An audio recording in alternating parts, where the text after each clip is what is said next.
Every night, I dream the same dream. And then...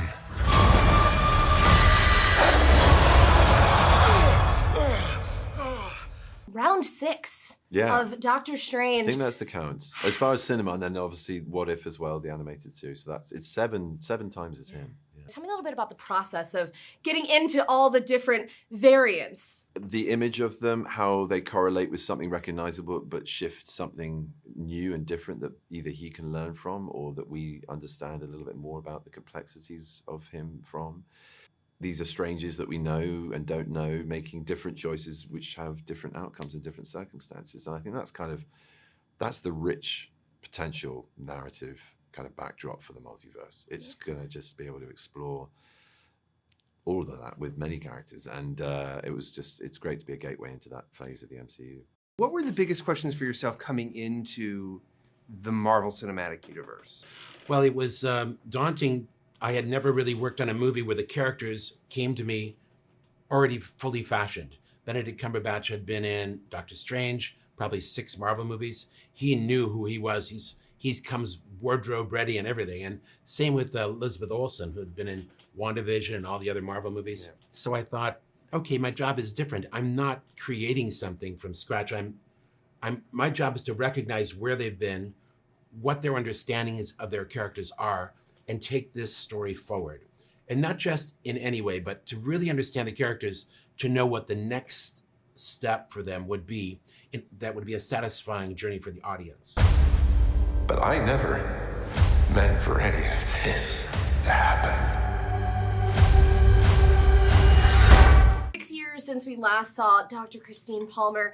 What kind of backstory did you write up for her? What was your imagination of what she's been doing all this time? It's been tough after that blip.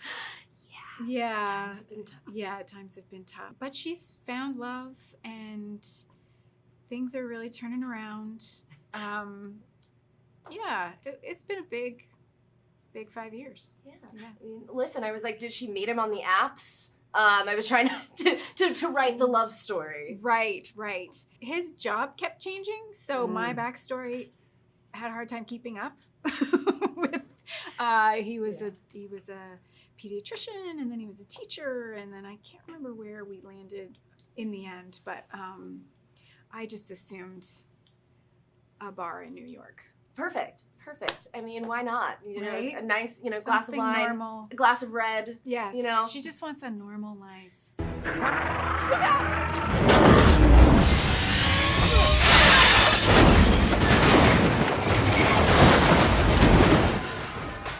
What was the moment that you really felt like, okay, I am in a Marvel movie? Yeah, I mean, I'm not going to give a spoiler, obviously. Of course. But there was a specific scene where there's lots of people, and I was just like, wow, I'm in this huge film with humongous actors and actresses. It's crazy. And I mean, now especially, I think seeing posters, when I'm driving on the street. Well, I'm not driving, someone's driving me. But just seeing the posters for sure is like really sinking in. What do you remember of those kind of early exciting experience, Benedict, of like, oh wow, this is all really happening? Yeah. I mean, I'm the one that collected all the comic books. For me, it's a real living the dream moment, to have met Stan Lee a number of occasions and to shape and nurture this character of Wong, moving away from that source material. And, we have this midfield general, no-nonsense librarian, and now picking up the gauntlet to become the Sorcerer Supreme. It's been full of surprises for me and great character progression, I think. I'm sorry, Stephen. I hope you understand. What was the most fun part of getting into, a Sinister Strange? The different voices, the different facial hair? Yeah, just the variations and the creativity around his appearance. Like I said in the first answer, we got a great, my hair and makeup guy, Donna McInnes, authored those looks, and we sort of obviously collaboratively worked on them together and adjusted them and evolved them, and that's fun. And this is an interesting, complex enough character to play as he is in our universe, let alone being able to sort of see where the differences may or may not take him. and you'll have to see the film to understand what I mean by that. But yeah, it's a challenge as it is, and a really enriching and rewarding part to play, let alone having other variants as well. Yeah. You've talked a lot about how Stephen kind of operates from this place of control and often ego. Yeah. You know, there's nothing more looking yourself in the mirror than when you're actually physically, you know, up against This is someone like else. self-help, you know, in a very weird way, self-therapy with self, you know. Yeah. And I think he learns a lot, like I said, about himself through that, through those reflections of the otherness of the others, without giving too much away. It's almost impossible to Talk about a film this. that I can't talk about, Yeah. kind of, yeah. I've been doing it 6 times, though, so it's okay. Now, what really sealed the deal for you to want to jump back into this world? Well, I mean, to get to work with Sam. And I said, Sam, I'm pregnant. Is that okay? And of course, he can't say it's not. Of course, literally, he's like, yes, it's fine.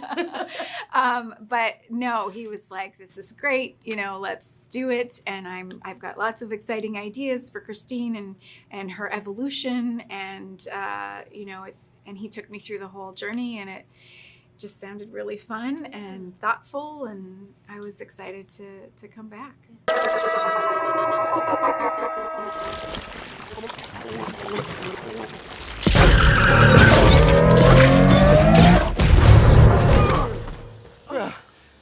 Also, putting this character with Wanda Maximoff, with Yeah. Elizabeth Olsen, the dynamic between these two characters, you know, what interested you most about kind of exploring the worlds of sorcery versus witchcraft? In this All of that. I mean, I guess they're in the same kind of discipline, and she's awesome. I mean, just to talk about Lizzie for a second, what an amazingly fine actress she is. She's just so consummate, and to watch her is just mesmerizing. But also, as a friend and a human being on set, she's the first person not to take it or herself at all seriously and have fun, and that's infectious. So it was a joy really working with her, and it's a really, really, really, really cool pair up. It's a complicated one, but really good fun.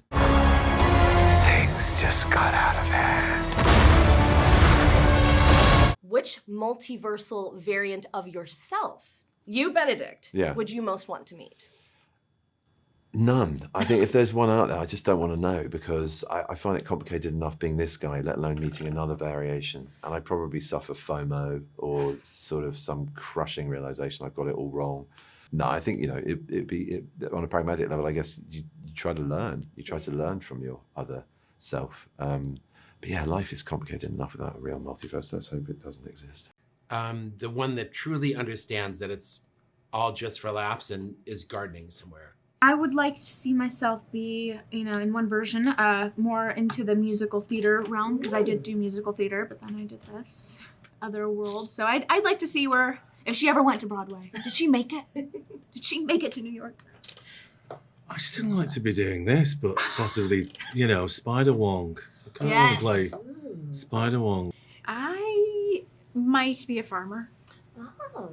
I would definitely speak another language. I would definitely sing and play many instruments. I would be a little bit taller. And I think that's it. Fight!